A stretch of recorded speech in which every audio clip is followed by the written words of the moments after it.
Todos muito bem-vindos. É muito curioso como Deus tende a sempre confirmar aquilo que Ele quer falar. De uma forma ou de outra, com um versículo aqui, com uma ministração ali, Deus acaba sempre confirmando aquilo que Ele quer compartilhar. Aquilo que a Grace falou na semana passada, antes de falar com vocês, Deus fala ao meu coração, ao coração dela, ministra ao nosso coração para que nós possamos ser transformados, tocados, enfim, mudados pelo poder da palavra dele. E é interessante como na nossa caminhada com Deus, e eu acredito que a maior parte de vocês, se não todos, já tenha tido a oportunidade de conhecê-lo, de dizer sim à sua presença, ou de reconhecê-lo como seu Senhor e Salvador.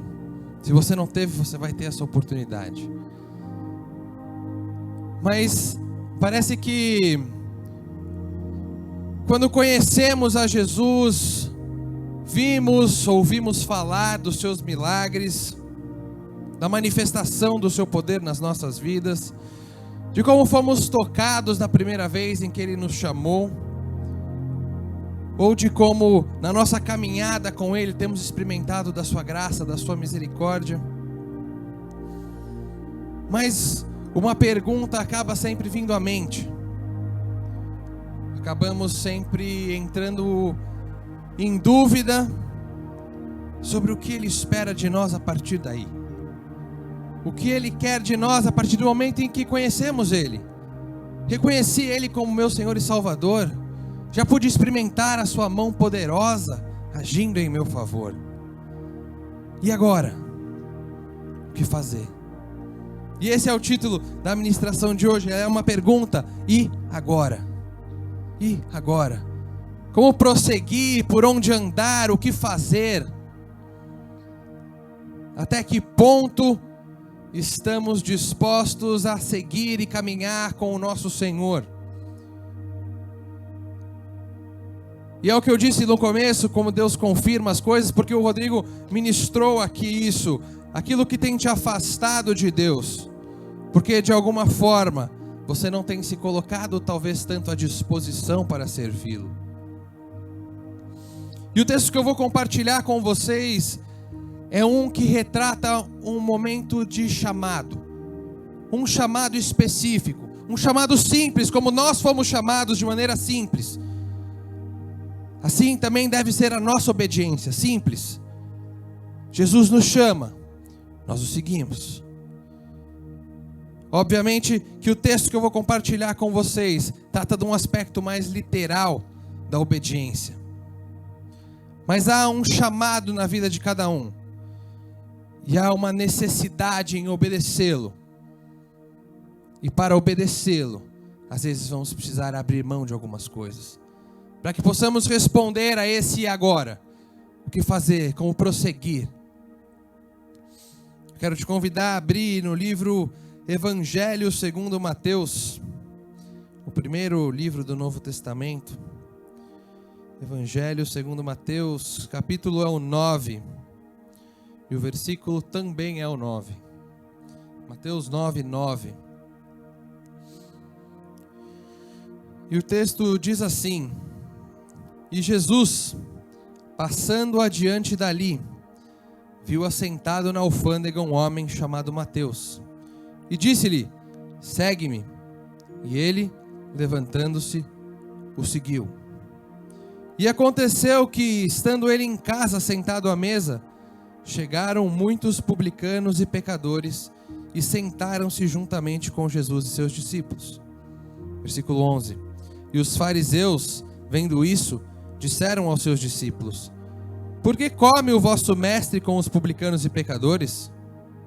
Jesus, porém, ouvindo, disse-lhes: Não necessitam de médicos sãos, mas sim os doentes.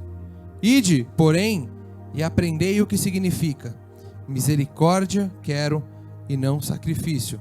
Porque eu não vim para chamar os justos, mas os pecadores ao arrependimento. Jesus está aqui na região de Cafarnaum, um lugar onde ele fez muitos dos seus milagres. A região, para quem não sabe, é ao norte do território de Israel, às margens do Mar da Galileia, um local onde Jesus passeou. E muitos puderam ver o agir sobrenatural dele. E naquele lugar existia um homem chamado Mateus, como acabamos de ler, que se tornou um dos discípulos, um dos 12 apóstolos de Jesus. Mas esse Mateus, esse homem cujo nome também é Levi, ele era um coletor de impostos. Um homem judeu a serviço de Roma,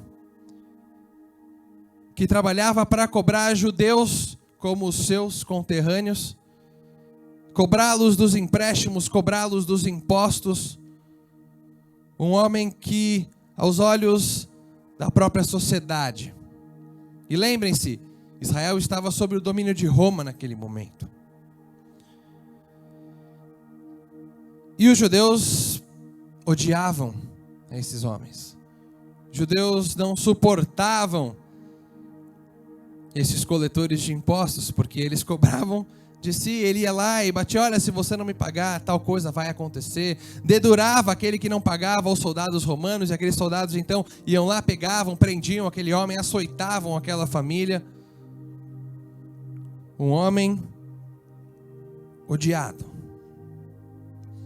Mas o texto já começa com o chamado. O chamado é já no primeiro momento, no versículo 9, Jesus passando ali, Jesus está caminhando. E eu já pude comentar com vocês aqui sobre um seriado chamado The Chosen. Se você não assistiu, eu convido você a assistir. Esse trecho em particular é retratado em um dos capítulos. E é muito interessante porque a maneira como eles filmam aquilo, eles trazem aquilo à realidade. Quando nós lemos, nós tentamos imaginar, perceber. Quando você assiste, é muito curioso perceber que talvez tenha acontecido daquela forma. Não necessariamente com todos os detalhes, mas daquela forma. E no seriado, existe como uma fila de pessoas esperando a pagar os seus impostos. Mas antes de acontecer isso, retrata um Mateus que caminhava sozinho. Um homem que não tinha amigos. Um homem de cujas pessoas da sua própria raça, do seu próprio país, viravam o rosto. O texto não diz, mas na história, no seriado, ele tem um único amigo e é o seu cachorro. É o único que dava atenção a Mateus. Nem mesmo os romanos davam atenção a ele. Porque ele não era um romano, ele só estava a serviço de Roma. E mostra um Mateus andando, sem o respeito do seu pai, sem o respeito da sua mãe, sem o respeito de ninguém.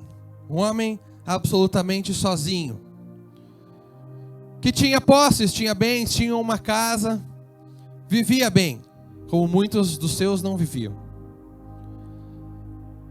Em determinado momento, e Jesus estando em Cafarnaum, aquele homem está lá recolhendo os seus impostos, uma fila de judeus esperando para chegar a sua vez.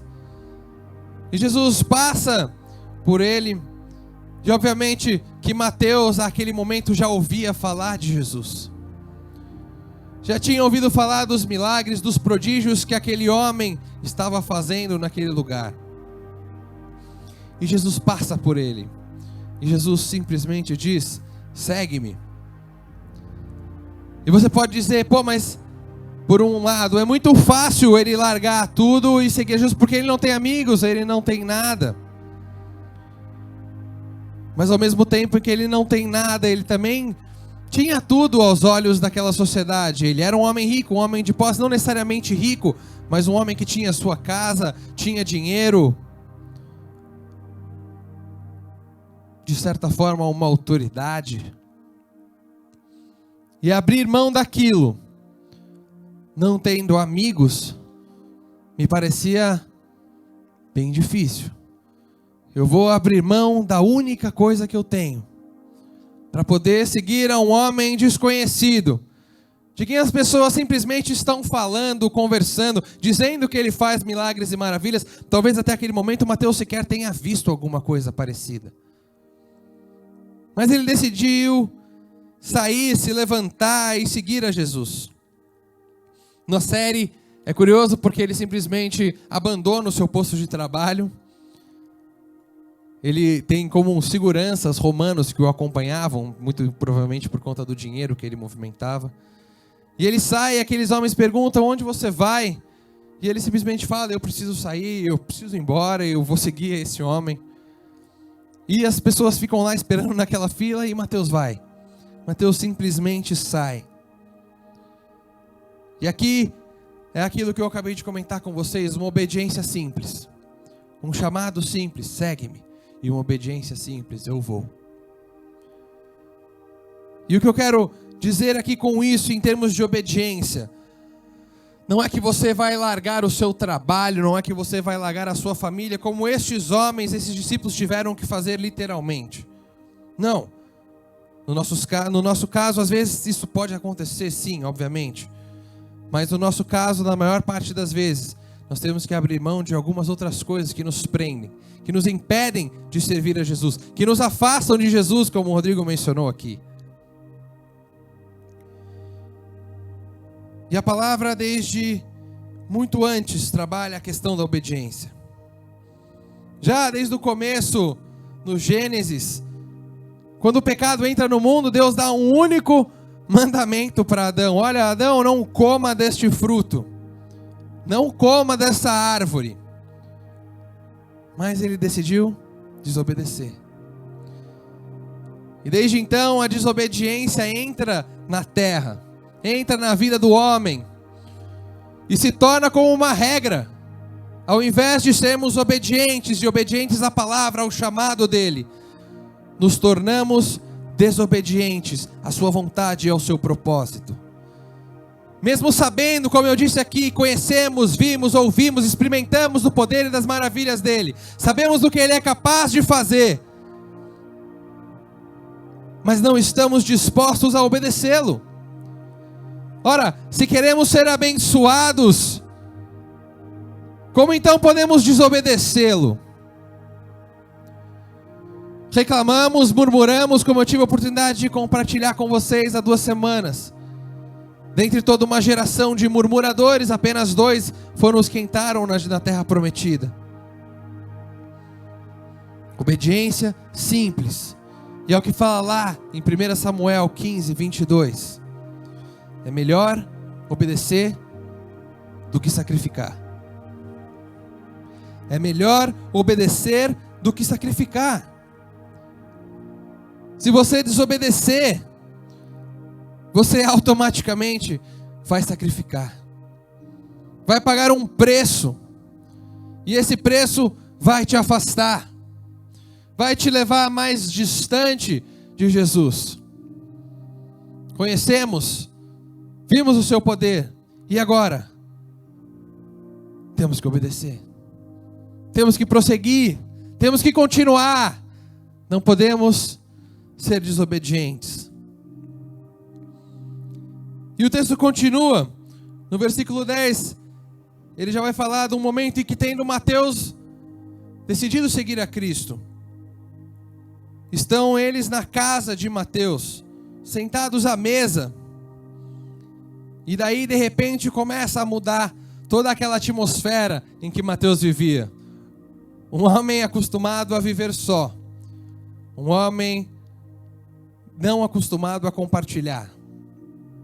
De repente, recebe em sua casa não só Jesus e seus discípulos, mas o texto fala: chegaram muitos publicanos e pecadores. Não chegaram apenas 1, 2, 3 convidados que apareceram. Foram muitos os publicanos e pecadores que chegaram naquela casa. Muitos dos quais provavelmente Mateus um dia cobrou. Muitos dos quais um dia Mateus falou: você deve a Roma, paga ou você vai ser preso. Imaginem aquela situação. Uma situação nova, sim, mas talvez bem desesperadora. Imaginem vocês, na pele de Mateus, se coloquem aí na posição dele. Está chegando na sua casa pessoas que provavelmente te xingaram, talvez tentaram te agredir, tacar pedra em você, porque você cobrava delas e tentava tirar delas tudo aquilo que elas tinham, o sustento delas. Pague a Roma ou você é preso. E ele se vê numa situação nova, diferente, uma situação em que muitas vezes nós também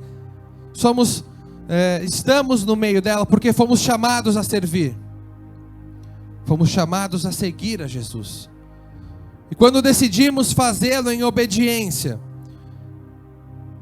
então a palavra mesmo diz que aquele que está em Cristo, nova criatura é.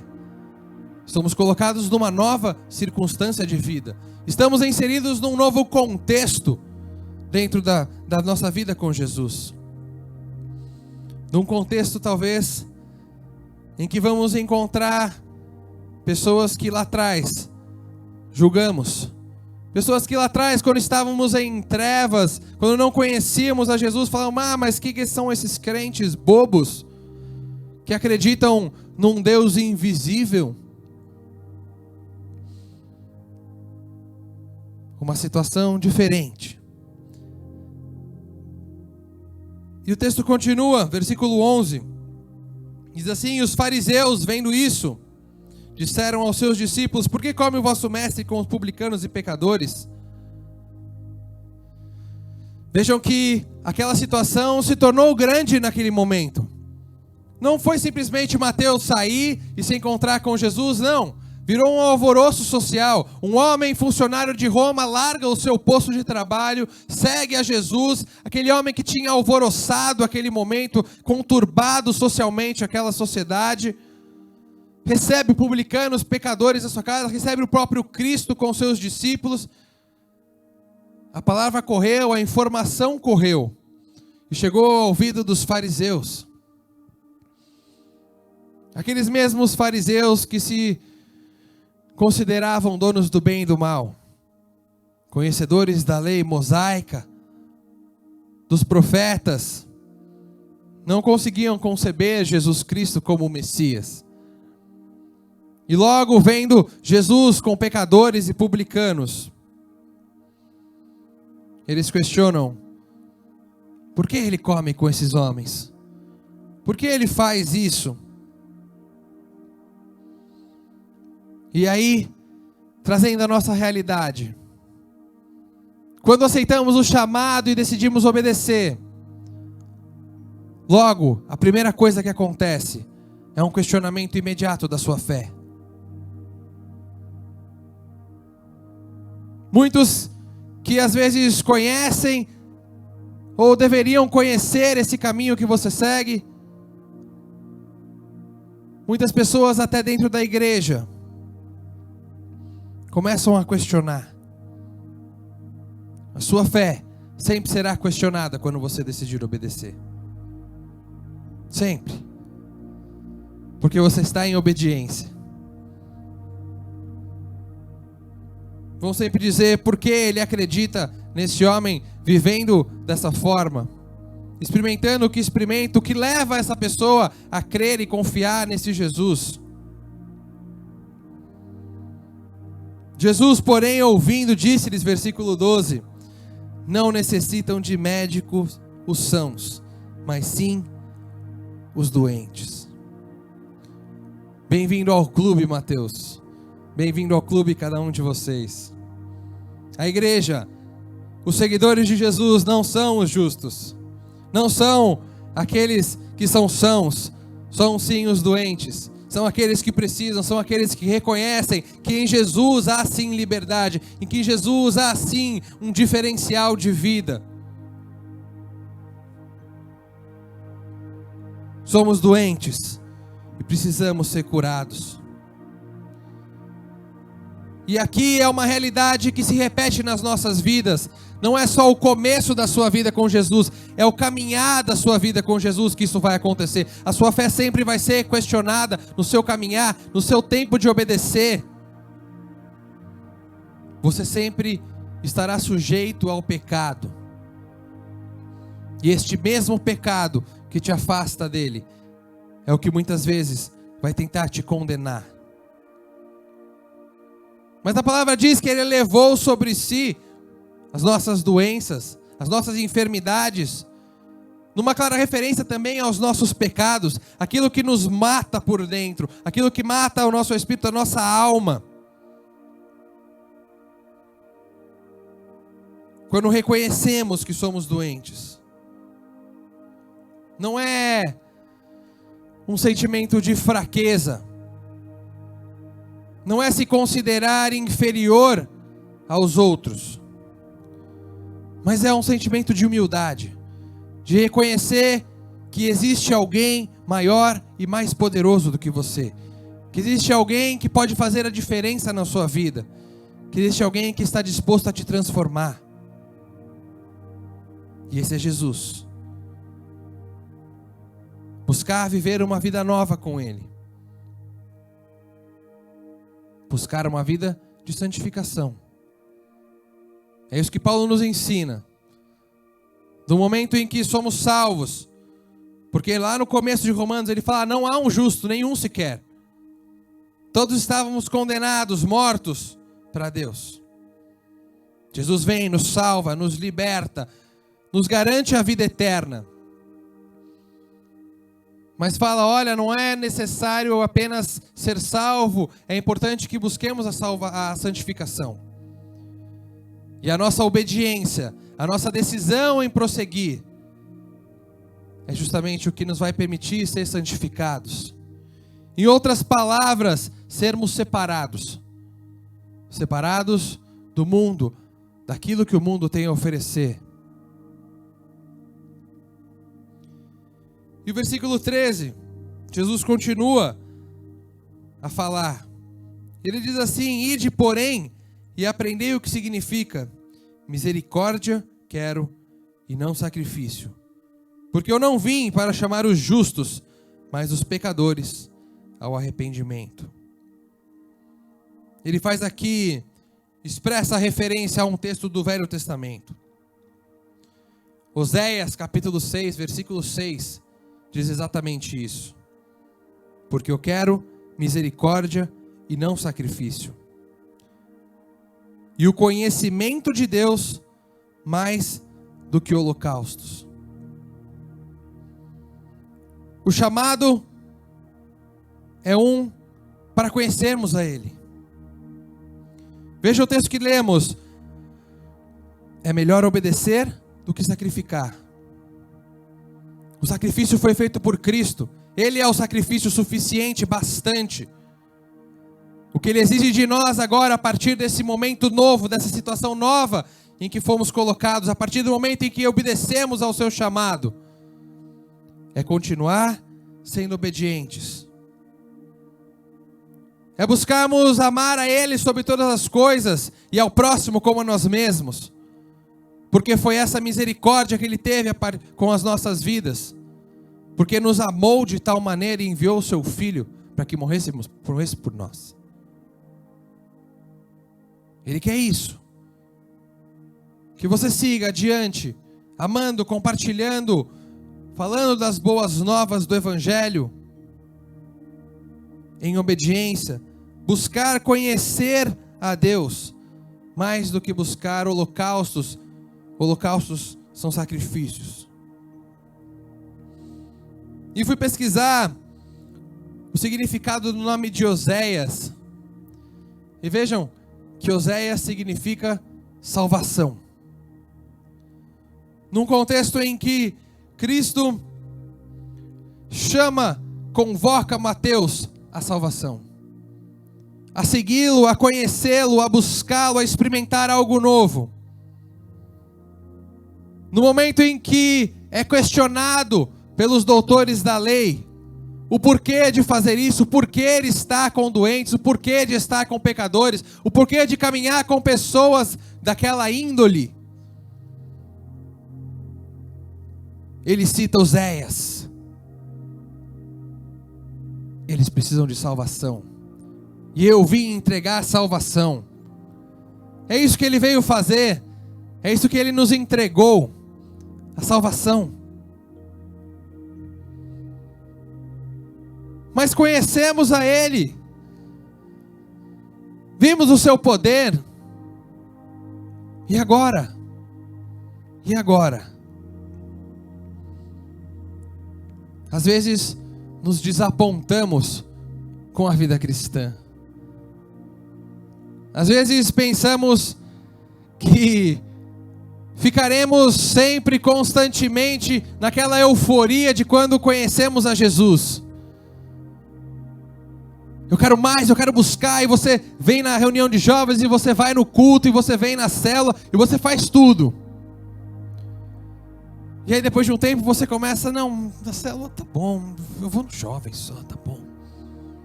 Ah, o culto sim, o culto não, hoje é o único dia que tem para descansar. E você vai criando um desapontamento, as circunstâncias da vida também vão te afastando. E você passa de um caminho de obediência para um de desobediência. Não sejamos hipócritas de tentar nos auto-justificar e dizer que não somos desobedientes quando nos desapontamos ou quando deixamos de fazer as coisas para Deus. Há dois caminhos, obedecer e desobedecer. Se não estamos obedecendo, permanecendo fiéis, buscando constantemente, logo estamos desobedecendo. E é normal que aconteça isso. É normal que pequemos. Deus conta com o nosso pecado para o nosso próprio aperfeiçoamento. Sim. Mas não podemos nos acostumar a uma vida de desobediência. Porque essa vida de desobediência, ela é regra no mundo. Mas ela é exceção na vida com Deus. Na vida com Deus, a regra é obedecer. Obedecer a quem te chamou, obedecer a quem te salvou, obedecer a quem te abençoou, obedecer a quem está comprometido em te abençoar.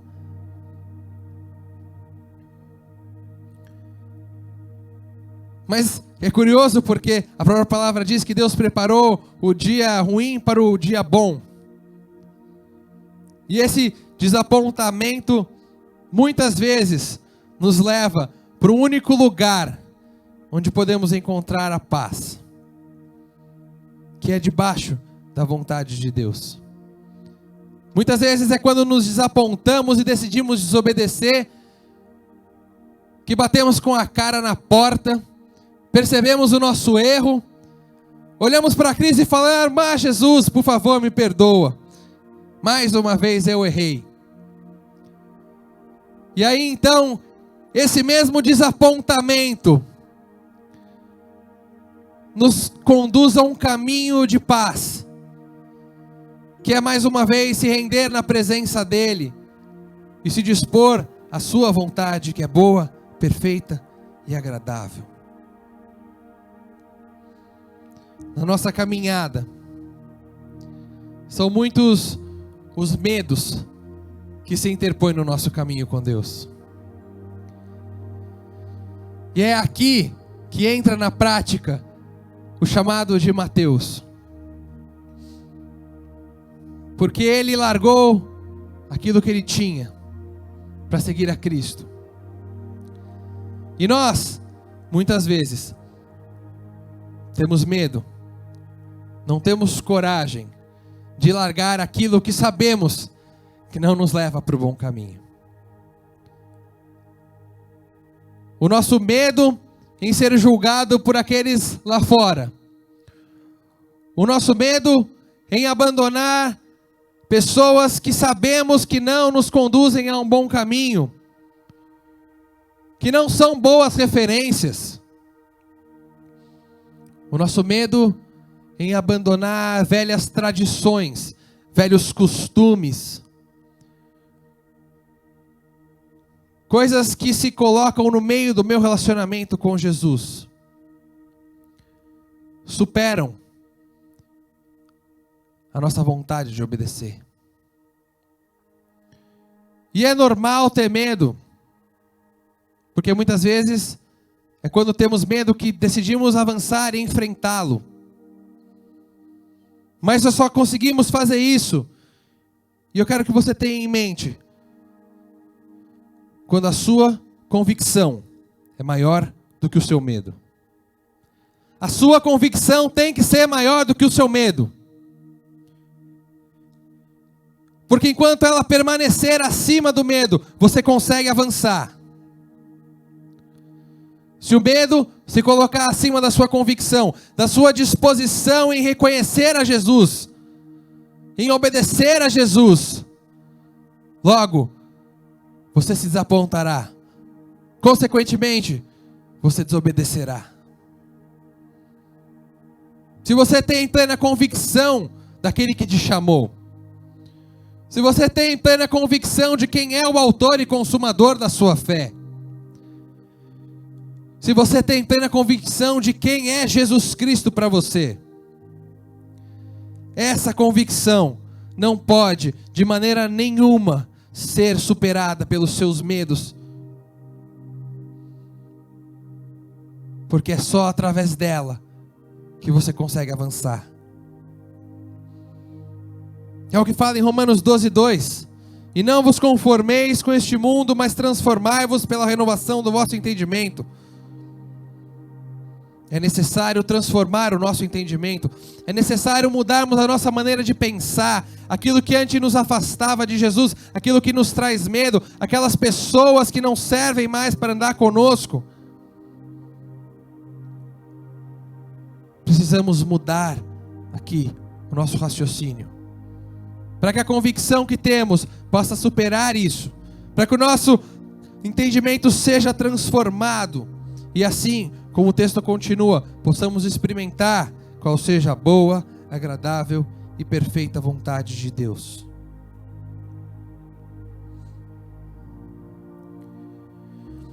Quando falamos do chamado, quando falamos da obediência, precisamos entender que são conceitos que se aplicam diariamente. A nossa vida com Jesus é uma que se destaca, que se vive de maneira diária. Não é semanal, não é mensal, não é anual, não é uma única vez, não são apenas 10 vezes. Não, ela se desenvolve de maneira diária.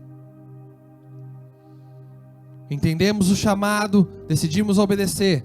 Segunda, terça, quarta, quinta, sexta, sábado, domingo, todos os dias. E essa é a grande dificuldade. É difícil, mas Jesus nunca disse que seria fácil. Ele disse que seríamos vencedores porque Ele estaria conosco. E é essa convicção que tem que permanecer diariamente nos nossos corações para que a gente possa avançar. Se nos esquecemos disso, logo nos desapontamos, consequentemente, desobedecemos. João 4:23, que de uma maneira muito clara, nos mostra como é algo diário, como é algo para o momento, como é algo que devemos buscar constantemente, mas a hora vem e agora é, em que os verdadeiros adoradores adorarão o Pai em espírito e em verdade. Porque o Pai procura a tais que assim o adorem. Deus é espírito, e importa que os que o adorem em espírito e em verdade. Ele está buscando pessoas como você, que estão dispostas a obedecer, dispostas a buscá-lo, a adorá-lo em espírito e em verdade. E para viver isso não tem como ser só aos domingos na igreja. Não tem como ser só aos sábados no culto dos jovens. Não tem como ser às quartas ou quintas, qualquer que seja o dia em que sua célula se reúna. Para adorá-lo em espírito e em verdade, é preciso renovar e transformar o nosso entendimento. Mudarmos a nossa maneira de pensar e de viver. Estarmos dispostos a abandonar aquilo que nos afasta dele.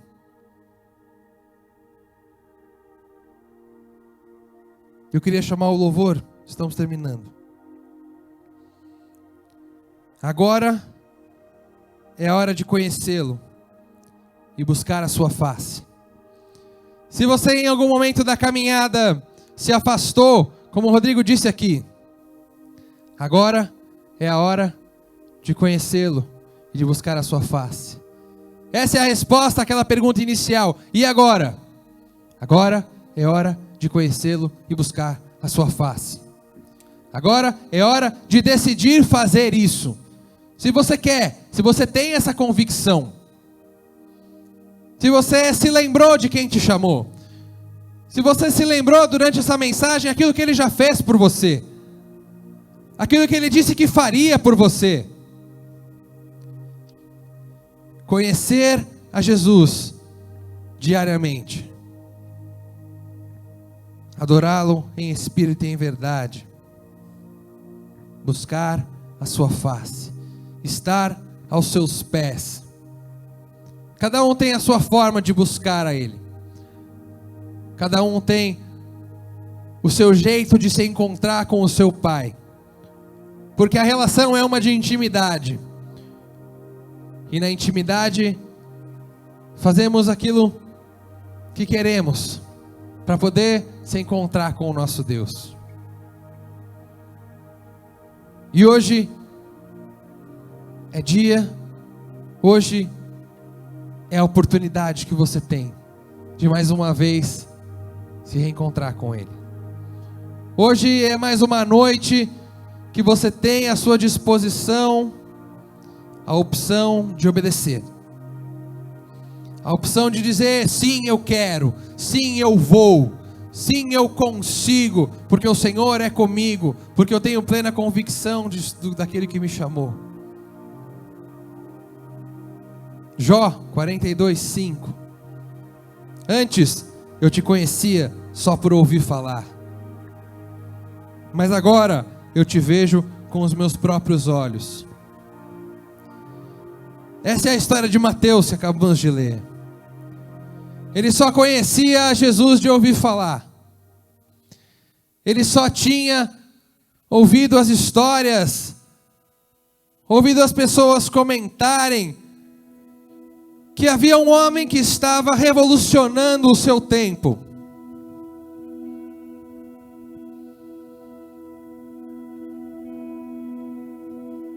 Mas ele decidiu obedecer.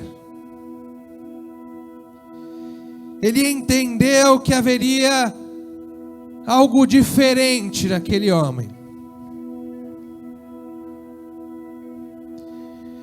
De talvez não ter deixado certificado, registrado isso no seu livro. Mas certamente ele o disse a Deus: antes eu te conhecia, Senhor, de ouvir falar, mas agora eu te vejo com os meus próprios olhos.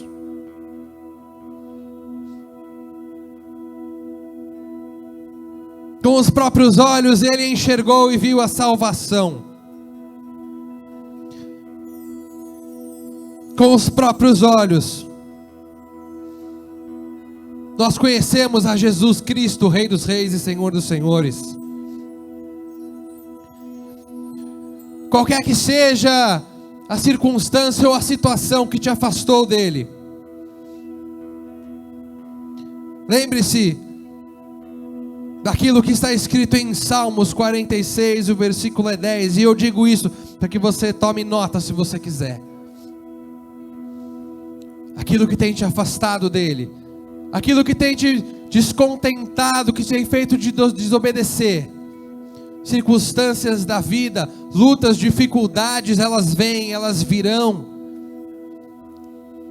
mas enquanto estivermos dispostos a obedecer, enquanto lembrarmos da nossa convicção, o próprio Deus te diz: aquietai-vos e sabei que eu sou Deus. E se a sua vida com Ele é uma que se desenvolve diariamente, então nessa noite você tem a oportunidade mais uma vez de se colocar na presença do seu Deus. Não deixe passar um momento.